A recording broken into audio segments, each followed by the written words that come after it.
Mednarodna šahovska zveza letos praznuje 100. obletnico delovanja.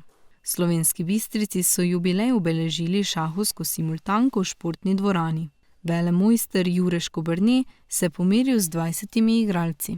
Več o dogodku nam je povedal organizator James Tomazin. Danes je 100-letnica FIDE šahovske organizacije in zaradi tega je ta dogodek organiziran, pa že celo leto se organizirajo neki eventi v vrtcih, v šolah, neki turnirji. Vse je namenjeno temu, da bi ljudje spoznali, da je šah, to, kar sem prej povedal v enem kratkem uvodniku, kak je fajn za možgane, ker povezuje levo in desno polovico možganov in to ljudje premalo vejo, pa bojijo se ga, nič ni kompliciranega. Ja, simultanka je tak, da velemojster oziroma en zelo dober šahist pride, stalno ima bele figure, potegne figuro, gre naprej, potegne figuro, gre naprej. Ko pa pride v krog, spet do prvega, pa on potegne potezo, pa spet velemojster. Tako da velemojster stalno vidi, kaj je on igral. To se pravi, ti ga stalno čakaš, da pride, potegneš, pa on potegne, pa gre naprej.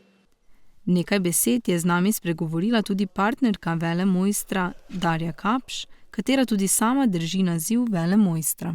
Seveda imava zelo rada šah, tudi rada potujeva okoli, imava veliko prijateljev šahovskih in to se vse nekako spoji skupaj, tako da zdaj pa sploh, ko sva par, potem počneva to nekako na taken družinski način.